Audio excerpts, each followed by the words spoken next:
एक बार फिर आप सभी को नमस्कार। Online tutorial class 12 mathematics chapter matrices. इसमें आज हम एलिमेंट्री ऑपरेशंस, सो ट्रांसफॉर्मेशन भी कहते हैं, ऑन मैट्रिसेस डिस्कस करेंगे, जो कि एक बहुत ही इंपॉर्टेंट टॉपिक है। इससे क्वेश्चंस ऑलमोस्ट पूछे जाते हैं सीबीएसई बोर्ड एग्ज़ाम्स में। और ये कभी कभी जो 6 नंबर का क्वेश्चन होता है, सिस्टम ऑफ लीनियर इक्वेशन, जिसको मैट्रिक्स मेथड से सॉल्व करना होता है, उसके ऑप्शन में आर करके ही आ जाता है। ठीक है, तो इसको बहुत ध्यान से, बहुत कंसंट्रेशन के साथ हम समझेंगे।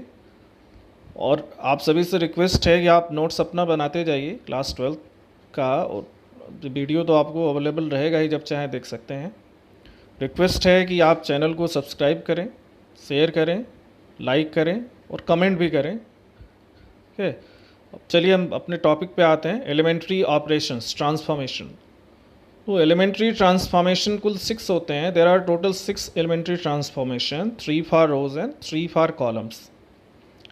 ठीक है, जो एलिमेंट्री ऑपरेशंस होते हैं जो हम अप्लाई करते हैं, वो टोटल 6 होते हैं, जिसमें 3 रोज के लिए होते हैं, 3 कॉलम्स के लिए होते हैं। अब यहाँ हम सिर्फ रोज को डिस्कस करेंगे। अगर आपको कॉलम्स भी सीखना है कि कॉलम में ट्रांसफॉर्मेशन कैसे अप्लाई करते हैं, तो आप कमेंट के थ्रू बोल सकते हैं, हम दूसरी वीडियो कॉलम के बारे में बनाएंगे।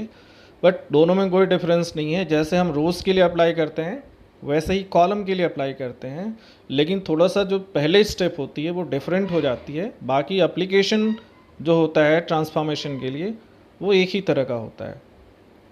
देखिए क्या क्या ट्रांसफॉर्मेशन है। तो पहला ट्रांसफॉर्मेशन है द इंटरचेंज ऑफ एनी 2 रोज और 2 कॉलम्स। अगर हम 2 रोज या 2 कॉलम्स को इंटरचेंज करें, तो उस ट्रांसफॉर्मेशन को हम कैसे दिखाएंगे। तो symbolically interchange of ith row and jth row is denoted by ri, और ये बीच में डबल एरो वाला लाइन है, that is rj। This means interchange of the rows. इसका मतलब सीधे यही होता है कि मतलब ith रो की जगह jth रो आ जाती है, और jth रो की जगह ith रो आ जाती है। और इसी को कॉलम में भी हम लिखेंगे, तो ci इंटरचेंज विथ cj। अब ये हमने मैट्रिक्स 1 लिया है एग्जाम्पल के तौर पे, और इसमें हमको अप्लाई करना है r1 इंटरचेंज विथ r2। तो आप देखिए r1 जो है -2 -6 12 है, और r2 4 12 -24 है। तो after interchange, after application of the transformation, अब ये देखिए जो दूसरी रो है 4 12 और -24, वो पहली रो में आ गई, और जो पहली है वो दूसरे रो में आ गई। तो इस ट्रांसफॉर्मेशन का मतलब ये है, मतलब इंटरचेंज ऑफ द रो, मतलब first row with is interchanged with the second row। दूसरा ट्रांसफॉर्मेशन है multiplication of the element of any row or column by a non zero number. कोई नॉन जीरो नंबर को किसी row से multiply करना है हमको, तो symbolically multiplication of each elements of ith row by k where k not equal to 0 is denoted by ri, that is replaced by k ri। ठीक है, के are I is replaced by के are I, R J नहीं होगा, यहाँ are आई ही रहेगा। Same row replace हो रही है, ये थोड़ा ध्यान रखें, कहीं मिस्टेक हो जाता है टाइपिंग में। तो are I is replaced by के आर आई, मतलब इस रो में हम किसी स्केलर के से मल्टीप्लाई कर देते हैं। अब कॉलम में ये ठीक किया गया है। Corresponding column operation is denoted by C I is replaced by K C जे, के सी आई, सी जे नहीं होगा, सी आई ही होगा, मतलब सेम रो को हम रिप्लेस कर रहे हैं कि स्केलर मल्टीपल के फॉर्म में। तो ये ध्यान रखें, थोड़ी सी मिस्टेक है यहाँ टाइपिंग में। एग्जाम्पल ए है, यहाँ हमने एक मैट्रिक्स लिया है -2 -6 बाई ऊपर वाला मैट्रिक्स। अब इसमें हमको अप्लाई करना है r2 is replaced by 3r2, मतलब r2 को हमको रिप्लेस करना है 3 स्केलर मल्टीप्लाई करके। तो क्या मिलेगा हमको, पहली रो वैसे ही रहेगी -2 -6 12, लेकिन दूसरी रो में 3 मल्टीप्लाई हो जाएगा, तो ये 12 हो जाएगी, 36 हो जाएगी, -72 हो जाएगी। और थर्ड रो, मतलब first and third rows are as it is, second row is replaced by 3r2, मतलब 3 into second row already existing. तो ये सेकेंड ट्रांसफॉर्मेशन हो गया, जिसमें किसी रो को हम उसके स्केलर मल्टीपल से रिप्लेस करते हैं। Now the third transformation, the addition to the elements of any row or column, the corresponding elements of any other row or column multiplied by any non-zero number। मतलब किसी एक रो में हम किसी दूसरे रो का स्केलर मल्टीपल ऐड कर रहे हैं या सब्ट्रैक्ट कर रहे हैं। तो इसका जो सिंबॉलिक रिप्रेजेंटेशन है वो are I J is replaced by, ये सिंगल एरो जो है उसको रिप्लेस्ड बाई पढ़ सकते हैं, are I is replaced by are I plus के आर जे, मतलब ith रो में jth रो का k स्केलर मल्टीपल ऐड किया गया है। और इसको भी यहाँ एग्जाम्पल से समझाया गया है। ये a लिया गया है -2 -6 12 4, वही ऊपर वाली ये मैट्रिक्स हमने लिया है, समझने में आसान रहेगा। इसमें हमने अप्लाई किया R1 is replaced by R1 plus 3R2 to a we get. ये अगर ट्रांसफॉर्मेशन हम a पे अप्लाई करते हैं तो क्या मिलेगा। अब देखिए हमने इसको पूरा लिखा भी है यहाँ पे आपको समझाने के लिए कि R1 में हम दूसरे रो का 3 टाइम्स ऐड कर रहे हैं। तो R1 पहला एलिमेंट -2 है, R2 का पहला एलिमेंट 4 है, तो -2 प्लस 3 इंटू 4, इस तरह से ये पूरे R1 में किया गया है। करस्पॉन्डिंग R2 के टर्म का 3 मल्टीपल ऐड किया गया और ऐड करने के बाद ये आया है। तो इसमें चेंज कौन सा हो रहा है, जो लेफ्ट में रहता है वही चेंज होता है। जैसे R1 इसमें लेफ्ट में है तो R1 चेंज हुआ, ठीक है। वो चेंज कैसे हुआ, तो इसको रिप्लेस किया गया R1 प्लस 3R2 से, और कोई नहीं चेंज हो रहा है। यहाँ R1 लेफ्ट में है तो R1 चेंज हुआ, R2 और R3 एज इट इज़ जैसे हैं वैसे ही हैं, ठीक है। तो ये 3 एलिमेंट्री ट्रांसफॉर्मेशंस हैं रोज़ के, और सेम ट्रांसफॉर्मेशंस कॉलम में भी होते हैं। तो पहला ट्रांसफॉर्मेशन क्या रहा, interchange of the rows, ith row is interchange with jth row, R I double arrows R J. दूसरा ट्रांसफॉर्मेशन क्या था, कोई रो किसी स्केलर मल्टीपल के साथ रिप्लेस, उसी रो के स्केलर मल्टीपल के साथ रिप्लेस की जा रही है, मतलब are I is replaced by के आर आई। थर्ड क्या था, कोई रो उसी रो में किसी दूसरे रो के स्केलर मल्टीपल को ऐड करने पे मिल रही है, मतलब are I is replaced by are I plus के आर जे। ये 3 ट्रांसफॉर्मेशन है, और ये तीनों ही ट्रांसफॉर्मेशन बहुत ही इंपॉर्टेंट हैं, क्योंकि आगे जो मेन प्रोसेस जो क्वेश्चंस पूछे जाते हैं वो यही होते हैं कि find the inverse of the given matrix with the help of elementary transformation. तो यही ट्रांसफॉर्मेशन तीनों ही यूज़ किए जाते हैं। आगे देखिए हम इन्वर्टिबल मैट्रिक्स पे आते हैं। तो इन्वर्टिबल मैट्रिक्स क्या है, if A is a square matrix of order M and if there exists another square matrix B of the order M such that AB is equal to BA is equal to I, मतलब इनका जो product है A into B, B into A, दोनों identity matrix के बराबर आते हैं। जो कि स्क्वायर मैट्रिक्स हैं इसलिए AB और BA दोनों पॉसिबल हैं, लेकिन अगर ये दोनों ही इक्वल आते हैं आइडेंटिटी मैट्रिक्स के बराबर, I उसी ऑर्डर के, तो हम ये कह सकते हैं कि A is invertible and B is the inverse of matrix A, okay? Then B is called the inverse of matrix A and is denoted by A inverse. In this case, A is said to be invertible. Example लिया गया है छोटा सा, 2 cross 2 का matrix है, A है 2 3 1 2, B है 2 -3 -1 2, B 2 matrices, then AB, ये प्रोडक्ट फाइंड किया गया। अब देखिए जैसे मैट्रिक्स को मल्टीप्लाई करते हैं वैसे ही इसका प्रोडक्ट है।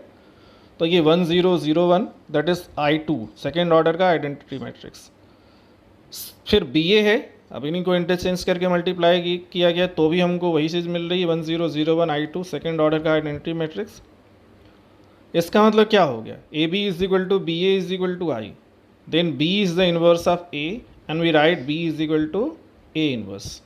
अब B A का इन्वर्स है तो A भी B का इन्वर्स है, both are the inverse of each other, तो A is equal to B inverse. तो ये इन्वर्स के मैट्रिक्स, मतलब इन्वर्स किसी मैट्रिक्स का इस तरह से डिफाइन किया जाता है। अब देखिए यहाँ पे एक नोट है कि इन्वर्स सिर्फ स्क्वायर मैट्रिक्स का ही क्यों एग्जिस्ट करता है। तो ये rectangular matrix does not possess any inverse matrix since for product BA and AB to be defined and to be equal it is necessary that matrices A and B should be square matrices of the same order. ये पहले भी हमने आपको बताया था, किसी rectangular matrix का inverse नहीं हो सकता, ठीक है, क्योंकि रेक्टेंगुलर मैट्रिक्स में AB और BA ज़रूरी नहीं कि एग्जिस्ट करें, और एग्जिस्ट भी करते भी हैं तो ज़रूरी ना कि इक्वल हों, और अगर एग्जिस्ट करते हैं तो भी उनके ऑर्डर डिफरेंट होते हैं अगर वो रेक्टेंगुलर मैट्रिसेस हैं, तो इसलिए उनका इन्वर्स एग्जिस्ट नहीं करता है। दूसरा है, अब B is the inverse of A, then A is also the inverse of B। ये हम ऑलरेडी डिस्कस कर चुके हैं। ये थ्योरम 3 है। देखिए 2 थ्योरम हमने डिस्कस किया है अब तक। अब ये थ्योरम 3 क्या, uniqueness of the inverse. Inverse of A square matrix if exist is unique. Inverse क्या है, अगर एग्जिस्ट करता है किसी मैट्रिक्स का तो यूनिक होता है, एक ही होता है। अब इसको प्रूफ भी किया गया है। Let A is equal to AIG be a square matrix of order M। If possible, let B and C are two inverse of A. We should show that B is equal to C.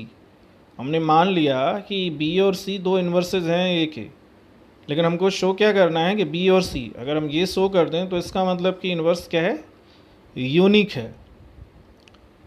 तो अब देखिए आगे कैसे हम करते हैं। Since B is inverse of A, हम लिख सकते हैं AB is equal to BA is equal to I, identity matrix. Similarly C is the inverse of A, then AC is equal to CA is equal to I।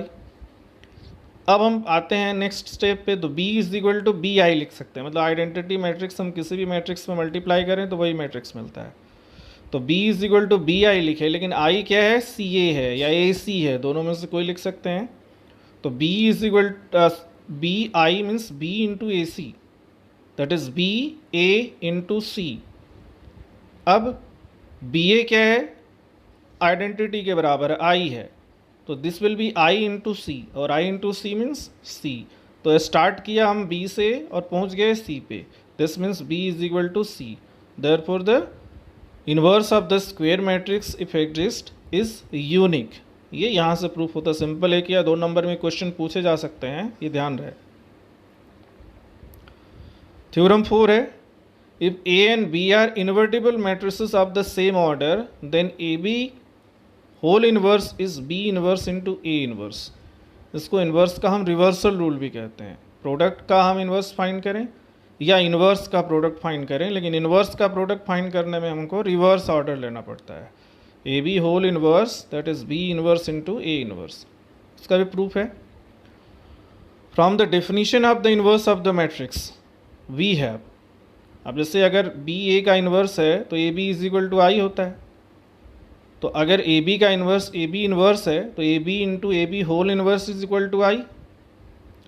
अब pre multiply कर रहे हैं हम A inverse से दोनों side में, तो इधर हो गया A inverse A B into A B whole inverse, और राइट साइड में ए इन्वर्स इंटू आई हो गया। अब इसको हम ग्रुप करते हैं, एसोसिएटिव प्रॉपर्टी फॉलो करता है मैट्रिक्स एडिशन। तो ए इन्वर्स इंटू ए को एक साथ ले ली, बाकी B A B whole inverse एक साथ अलग हो गया, और इधर राइट साइड में ये A inverse I is equal to A inverse हो गया। यहाँ ए लिखा हुआ है but that is A inverse. छोटे छोटे मिस्टेक्स हो जाते हैं टाइपिंग में या समथिंग, क्योंकि ये खुद टाइप करके बनाया गया है, और इसको पहले तो पावर पॉइंट में टाइप किया गया, फिर उसको PDF में कन्वर्ट किया गया है, क्योंकि मोबाइल में रिकॉर्ड करने में बहुत सारे सिंबल्स विजिबल नहीं होते हैं, इसलिए PDF में इसको कन्वर्ट किया गया है। तो यहाँ एक मिस्टेक है, ए की जगह ए इन्वर्स होगा। अब अगले स्टेप पे हम आते हैं, तो ए इन्वर्स ए क्या हो जाएगा, आइडेंटिटी मैट्रिक्स हो जाएगा। तो यहाँ आ गया I B into A B whole inverse is equal to A inverse. ठीक है। अब इसके बाद हम फिर से बी इन्वर्स को प्री मल्टीप्लाई करते हैं, तो pre multiplying B inverse to both side, ये मिल जाएगा B inverse B into A B whole inverse, right side में बी इन्वर्स ए इन्वर्स हो जाएगा। अब B inverse B is equal to identity हो जाएगा, तो that is I into A B whole inverse, that is B inverse into A inverse. अब I into A B whole inverse that will be A B whole inverse, that is B inverse A inverse. ये है। यहाँ pre multiplying post multiplying ये ध्यान देना है, क्योंकि matrix का मल्टीप्लिकेशन कम्यूटेटिव नहीं होता है, तो हमको सिस्टमेटिक चलना होता है। ठीक है। तो ये सिंपली हमने प्रूव किया, reversal rule of the inverse of product of inverse of matrices A B whole inverse that is B inverse into A inverse. अब एक्सरसाइज में इसको वेरीफाई करने के लिए भी क्वेश्चंस होंगे, तो थोड़ा लेंदी प्रोसेस है इसका।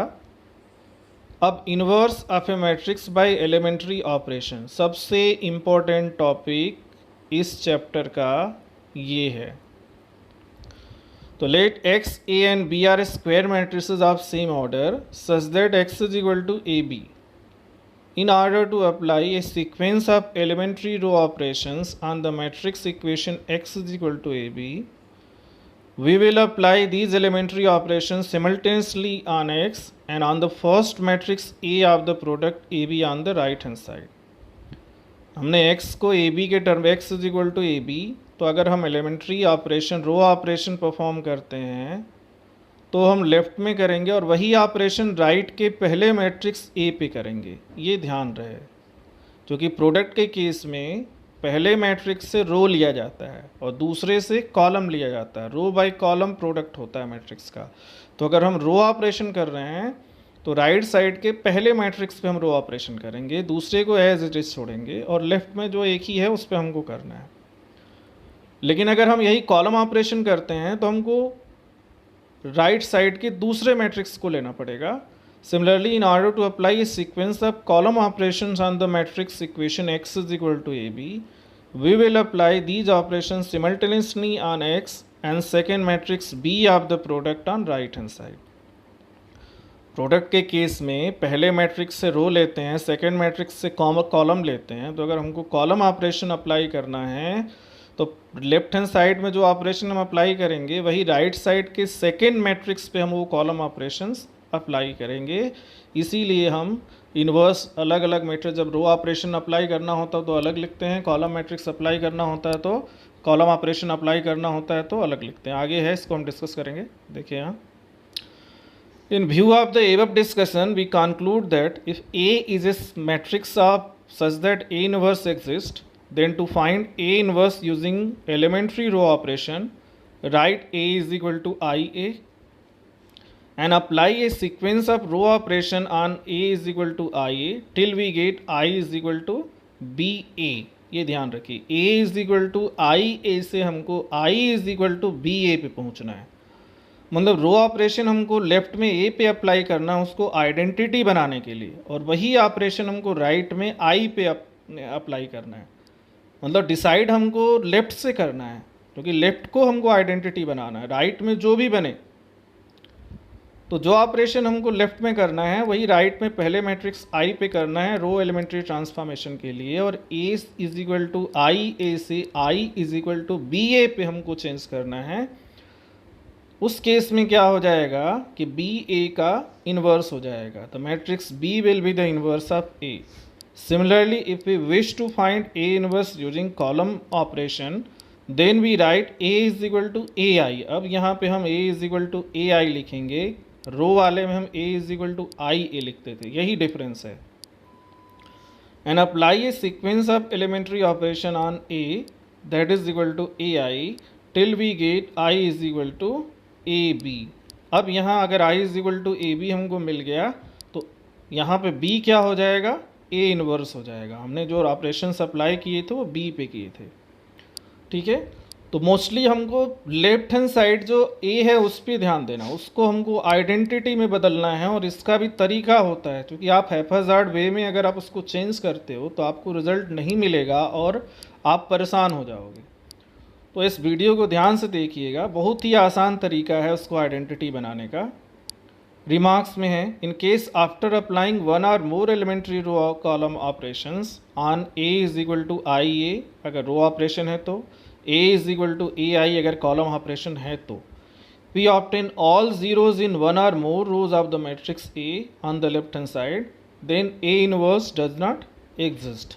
ये ध्यान देने वाली बात है कि अगर हम एक sequence of elementary row operation या रो कॉलम ऑपरेशन करते हैं और लेफ्ट हैंड साइड में जो मैट्रिक्स है उसका कोई एक रो या एक से ज़्यादा रो के सारे एलिमेंट ज़ीरो हो जाते हैं, इसका मतलब ए का इन्वर्स एग्जिस्ट नहीं करता है, ठीक है। कहीं कहीं क्वेश्चंस में ये मिलेगा आपको।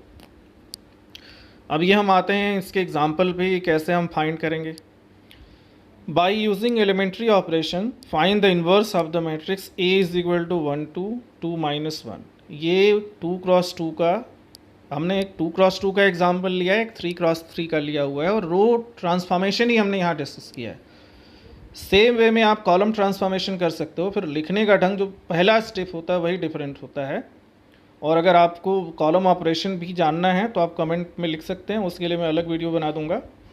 अब देखिए कैसे लिखा जाता है रो ऑपरेशन, रो ट्रांसफॉर्मेशन अप्लाई करने के लिए। तो A is equal to I ए हम लिखे हैं, लेफ्ट साइड को हमको आइडेंटिटी बनाना है बाय एलिमेंट्री रो ट्रांसफॉर्मेशन, और जो लेफ्ट साइड में ट्रांसफॉर्मेशन करेंगे वही राइट साइड के पहले मैट्रिक्स यानी कि आई पे करेंगे हम। ठीक है, ये ध्यान रहे। अच्छा, पहला ध्यान से सुनिएगा जो भी है इसको और समझिएगा कैसे हम करते हैं। हमको सबसे पहला स्टेप क्या करना होता है कि फर्स्ट रो के फर्स्ट एलिमेंट को 1 बनाना होता है किसी भी एलिमेंट्री ट्रांसफॉर्मेशन से, चाहे डिवाइड करके चाहे किसी और रो को यूज़ करके। यहाँ पे ये ऑलरेडी 1 है, इसलिए ये स्टेप हम यहाँ करने की ज़रूरत नहीं है। ठीक है, अब जब पहले एलिमेंट को आपने 1 बना दिया तो दूसरे स्टेप पे हम आते हैं। ध्यान रहे, बहुत ध्यान से एक एक चीज़ को सुनिएगा क्योंकि ये बहुत ही इंपॉर्टेंट है। Use this 1 to make all other elements of that column 0 by using suitable elementary row operation. इसी 1 को यूज़ करके उस कॉलम के बाकी सारे एलिमेंट को हमको 0 बना देना है by using suitable row transformation. क्योंकि आइडेंटिटी में क्या होता है, 1 0 0 होता है, तो पहला एलिमेंट आपने 1 बना दिया तो बाकी को 0 बनाना हो। इसको पूरा करने के बाद ही आप दूसरे रो या दूसरे कॉलम पे जाइए, एक एक करते जाना पड़ेगा। अगर आप कहीं जंप किए तो फिर गलत हो जाएगा, मिस्टेक होंगी, आसान नहीं होता है सब चीज़ें। अब देखिए, पहले कॉलम में 1 आपने बना दिया, पहले रो के पहले एलिमेंट जो कि पहले कॉलम में भी पहला एलिमेंट है। अब उस कॉलम में क्या है कि एक दूसरा एलिमेंट बच रहा है जो कि 2 है। अब इस 2 को हमको 0 बनाना है by suitable elementary row transformation. देखिए, कॉलम हम बोल रहे हैं, कॉलम में एलिमेंट को 0 बनाना और यूज़ कर रहे हैं रो, तो यहाँ रो ट्रांसफॉर्मेशन है तो रो ही यूज़ किया जा रहा है, कॉलम के एलिमेंट को 0 बनाया जा रहा है। ट्रांसफॉर्मेशन जो है वो रो ट्रांसफॉर्मेशन ही है, तो यहाँ कन्फ्यूज़ होने की ज़रूरत नहीं है। अब क्या ट्रांसफॉर्मेशन होगा जिससे कि हम 2 को 0 बना सकें, मतलब सेकेंड कॉलम के सेकेंड एलिमेंट को, सॉरी फर्स्ट कॉलम के सेकेंड एलिमेंट को 0 बना सकें, या सेकेंड रो के फर्स्ट एलिमेंट को 0 बना सकें, ऐसे भी कह सकते हो। तो और उसी 1 को ही यूज़ करना है हमको, तो इसके लिए ट्रांसफॉर्मेशन होगा R2 is replaced by R2 minus 2R1। मतलब हमको R1 के 2 टाइम्स को R2 में सेपरेट करना है और उसी R2 को रिप्लेस करना है, ये ध्यान रहे। ये देखिए ट्रांसफॉर्मेशन यहाँ लिखा हुआ है। अब इसमें चेंज क्या हो रहा है, R2 चेंज हो रहा है, जो लेफ्ट में है वही चेंज होता है और R1 एज इट इज़ है। तो देखिए, जो लेफ्ट में R1 है 1 2 वो लिख दिया गया पहले, राइट में जो R1 है 1 0 वो भी लिख दिया गया। अब R2 पे आते हैं जहाँ ट्रांसफॉर्मेशन लगाया गया।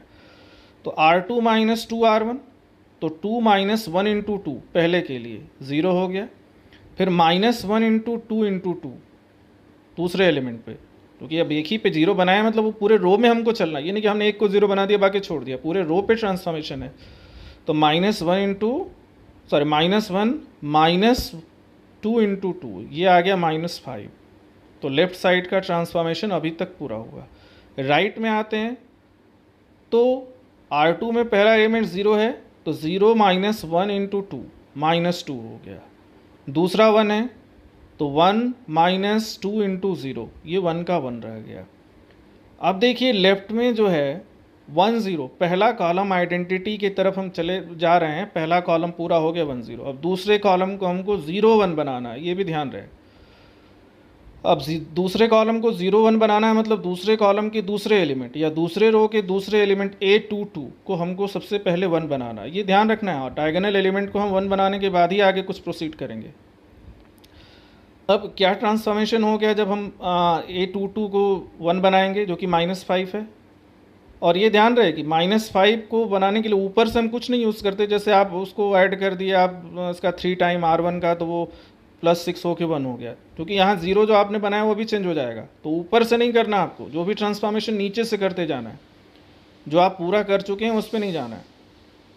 तो यहाँ पे एक ही ट्रांसफॉर्मेशन हो सकता है कि R2 को हम -5 से डिवाइड कर दें, तो सिर्फ यही एक ट्रांसफॉर्मेशन यहाँ है।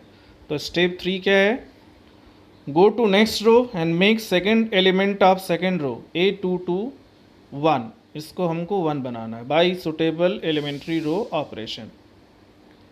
अब क्या करना है, तो आपको hence here in this case we have to divide second row by -5। अब इसको -5 से हम सेकेंड रो को डिवाइड कर रहे हैं, तो ट्रांसफॉर्मेशन क्या हुआ, R2 is replaced by 1 by -5 R2। अब -5 से डिवाइड किया तो लेफ्ट हैंड साइड हो गया 1 2 0 1, right side 1 0 2/5 -1/5, A as it is रखा हुआ है। स्टेप 4 में क्या है, अब फिर वही है, जब हमने 1 बना दिया तो उसी 1 को लेके उस कॉलम के बाकी एलिमेंट को हमको 0 बनाना है। ठीक है, अब कैसे, उस कॉलम में और क्या बचा है, तो उस कॉलम में पहला एलिमेंट 2 है, उसको 0 बनाना है इस 1 को यूज़ करके। कैसे होगा वो, तो क्या ट्रांसफॉर्मेशन होगा, अब यहाँ R1 में वो है तो R1 को हम रिप्लेस करेंगे, तो R1 is replaced bye R1 minus 2R2, ये ट्रांसफॉर्मेशन यहाँ है। अब देखिए जब R1 is replaced bye R1 minus 2R2 तो लेफ्ट हैंड साइड 1 0 0 1 हो गया, राइट साइड में देखिए वही ट्रांसफॉर्मेशन किया गया है, 1 माइनस 2 इंटू 2/5, 0 प्लस माइनस करने पे माइनस माइनस प्लस हो जाएगा, 0 प्लस 2 इंटू 1/5। ठीक है, अब ये फाइनली आ गया 1 0 0 1, 1/5 2/5 2/5 माइनस 1/5। अब right left hand side identity हो गया, मतलब I is equal to BA के फॉर्म में ये हो गया। ठीक है, अब ये हमको, अगर ये तो 2/2 का प्रोसेस है इसलिए पूरा हो गया, अगर 3/3 होता तो तीसरे रो पे भी हम जाते और तीसरे एलिमेंट को 1 बनाते और सेम प्रोसेस कंटिन्यू करते जब तक आइडेंटिटी नहीं मिलता। तो this process is continued till we get I is equal to BA, और I is equal to BA हो गया तो B क्या होगा, A का इन्वर्स होगा, where B is equal to 1/5 2/5 2/5 minus 1/5 and that is equal to A inverse. अब A inverse हमको मिल गया, अगर हम 5 कॉमन ले लें तो 1/5 1 2 2 माइनस 1। नाउ चेक, अब हम ये चेक कर सकते हैं क्योंकि इतना सारा स्टेप्स हैं तो कहीं ना कहीं किसी स्टेप में अगर मिस्टेक हुआ तो हमको सही इन्वर्स मिला है कि नहीं, ये चेक कर सकते हैं। तो अगर हम इसको A के साथ मल्टीप्लाई करें इन्वर्स को और हमको आइडेंटिटी मैट्रिक्स मिल जाए, this means we have got correct A inverse. So A into A inverse, अब देखिए यहाँ मल्टीप्लाई कर रहे हैं, A है 1 2 2 माइनस 1 और A इन्वर्स है 1/5 1 2 2 माइनस 1।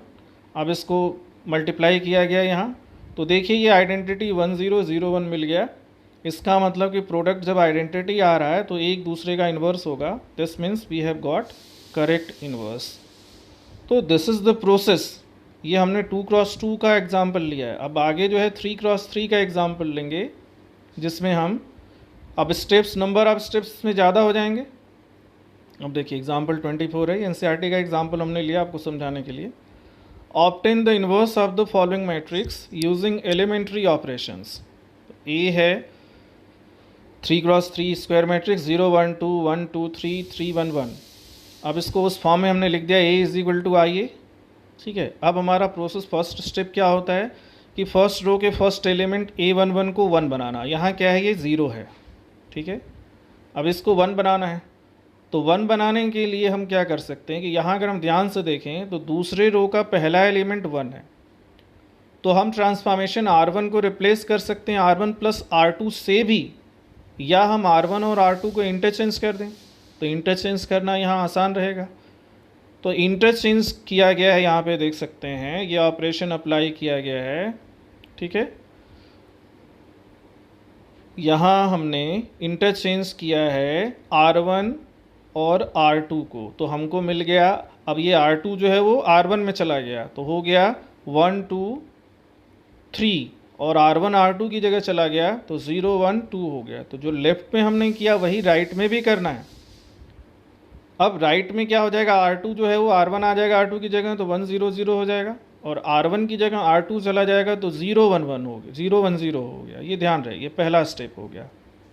अच्छा, नेक्स्ट स्टेप क्या है कि जब हम R1 के पहले एलिमेंट A11 को 1 बना लिए तो उसी एलिमेंट को यूज़ करके उस कॉलम के सारे एलिमेंट को हमको 0 बनाना है।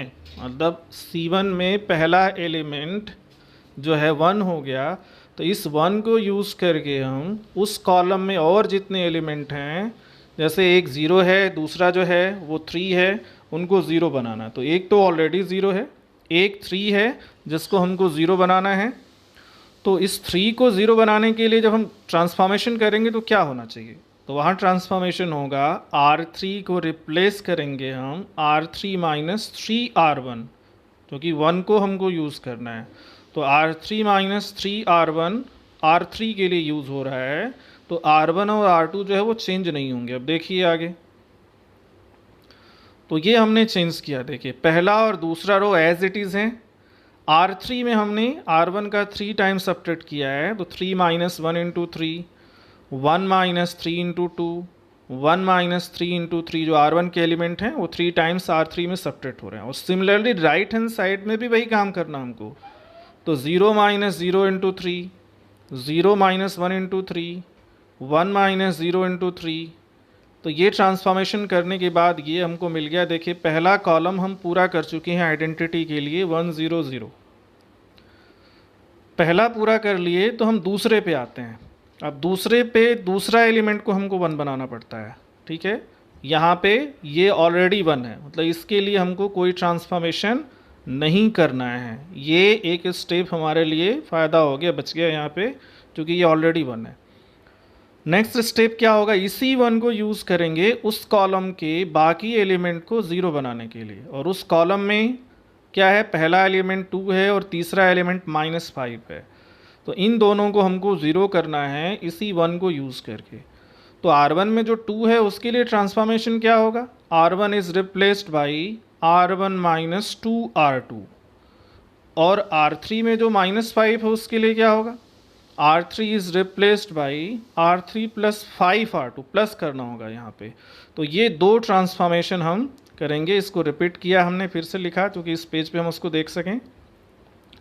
ये देखिए दो ट्रांसफॉर्मेशन है, नीचे लिखा हुआ है R1 replaced by R1 minus 2R2 और R3 is replaced by R3 plus 5R2।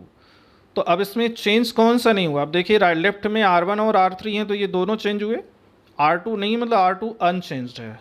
अब जैसे ट्रांसफॉर्मेशन किए गए वैसे ही मैट्रिसेस में लिखे गए हैं। आप देखिए पहले में 1 minus 2 0 into 2, 2 minus 2 into 1, 3 minus 2 into 2, मतलब 2 मल्टीप्लाई करके सेकेंड रो के एलिमेंट को सब्ट्रैक्ट किया गया है। सिमिलरली R3 में 5 मल्टीप्लाई करके ऐड किया गया है। और यही ट्रांसफॉर्मेशन राइट साइड के फर्स्ट मैट्रिक्स पे भी किया गया है। हमको ट्रांसफॉर्मेशन क्या करना है लेफ़्ट से डिसाइड करना होता है, लेकिन लेफ़्ट के साथ साथ उसको राइट में भी अप्लाई करना होता है। तो ये अप्लाई करने के बाद ये देखिए उसको दोबारा हमने यहाँ लिखा है इस पेज पे, ताकि इस पेज पे हम देख सकें उसको।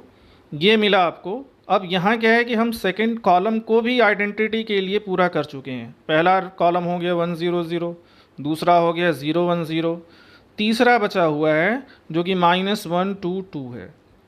अब हमको क्या करना होगा, आप समझ गए होंगे नेक्स्ट स्टेप क्या होना चाहिए। थर्ड रो के थर्ड एलिमेंट को हमको 1 बनाना है और ऊपर से हम किसी को भी नहीं यूज़ कर सकते। जैसे पहले रो में -1 है, मान लीजिए उसको हमने ऐड कर दिया R3 में तो वो 1 हो जाएगा, ये नहीं चलेगा, क्योंकि अगर आप उसको करेंगे तो यहाँ पे जो पहला एलिमेंट है वो 0, वो भी चेंज हो जाएगा। तो जो कंप्लीट हो चुके हैं उसको आपको यूज़ नहीं करना है। तो यहाँ पे सिर्फ एक ही ट्रांसफॉर्मेशन है कि R3 को हम 2 से डिवाइड कर दें, ठीक है, जिससे कि 2 को डिवाइड करने पे वो 1 बन जाएगा। तो ये ट्रांसफॉर्मेशन यहाँ है। ये थर्ड स्टेप 5 हमने लिखा है, ये मैं हर पेज पे उसको कॉपी करते जा रहा हूँ पिछले स्टेप को। Step 5, make third element of third row A33 equal to 1। Now you can not use any other row to make it 1 as other element will also change which have already been operated. तो ये ध्यान रहे कि हम कहीं और से element को नहीं यूज़ करें, किसी और रो और कॉलम को। 1 और 2 को हम अप्रोच कर चुके हैं, ठीक है। तो सिर्फ हमारा जो ट्रांसफॉर्मेशन बचता है, R3 को हम रिप्लेस करेंगे 1/2 R3। यहाँ इक्वल की जगह हमको एरो लगाना था जो हमने ट्रांसफॉर्मेशन लिखा है, but R3 is replaced by 1/2 R3। अब देखिए जब हमने R3 को ऑपरेट किया 1/2 किया तो ये 0 0 1 हो गया, ठीक है। राइट साइड में भी वही किया गया, तो ये मिल जाएगा आपको 5/2 -3/2 1/2। अब इस 1 को यूज़ करके तीसरे कॉलम के बाकी दो एलिमेंट को 0 बनाना है। और बाकी दो एलिमेंट क्या है, -1 और 2। तो अब आप समझ गए होंगे क्या ट्रांसफॉर्मेशन करना चाहिए। तो R1 को हमको रिप्लेस करना होगा R1 प्लस R3, क्योंकि 1 जब हम ऐड करेंगे तो वो 0 हो जाएगा। और R2 को रिप्लेस करना होगा R2 माइनस 2R3। ये दो ट्रांसफॉर्मेशन है। R1 is replaced by R1 plus R3 and R2 is replaced by R2 minus 2R3। ये फिर से इसको लिखा। आप देखिए ये ट्रांसफॉर्मेशन हैं। Use this one to make other elements of third column equal to 0। यहाँ आप राइट में देखिए दोनों ट्रांसफॉर्मेशन लिखे गए हैं और ये लेफ्ट और राइट दोनों में ऑपरेट किए गए हैं। और इसमें देखिए R1 और R2 लिखे हैं लेकिन R3 नहीं लिखा है, मतलब R3 इज अनचेंज्ड, R3 को एज इट इज़ लिखा गया। तो ये ट्रांसफॉर्मेशन करने के बाद फाइनली हमको ये मिला, मतलब लेफ्ट हैंड साइड में हम आई पे पहुंच गए। आइडेंटिटी मैट्रिक्स हमको मिल चुकी है। तो आई इज इक्वल टू ये बी ए के फॉर्म में आ गया।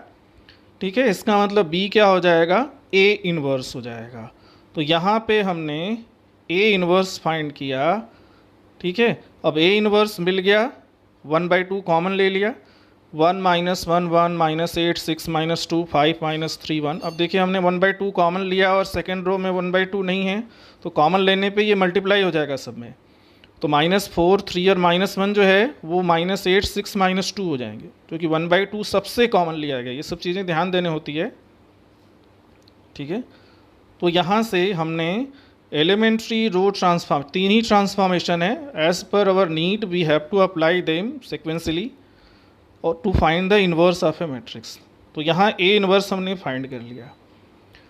अब एक प्रोसेस वही है कि ये इन्वर्स सही है या गलत, तो फिर आप इसको ए के साथ मल्टीप्लाई करके चेक कर सकते हैं। देखिए यहाँ पे हमने मल्टीप्लाई भी किया है इसको, और रो बाय कॉलम मल्टीप्लिकेशन जैसा आप जानते हैं। इसको मल्टीप्लाई करने के बाद ये फिर से हमको 1 0 0 0 1 0 0 0 1 मिला है, जो कि आइडेंटिटी है। इसका मतलब जो इन्वर्स हमने फाइंड किया है वो करेक्ट है। तो देखिए यहाँ पे ये जो टॉपिक है वो ख़त्म होता है, एलिमेंट्री ट्रांसफॉर्मेशन। और ये बहुत ही इम्पॉर्टेंट ट्रांसफॉर्मेशन है या टॉपिक है जो मोस्ट प्रोबेबली बोर्ड के एग्ज़ाम में पूछा ही जाता है।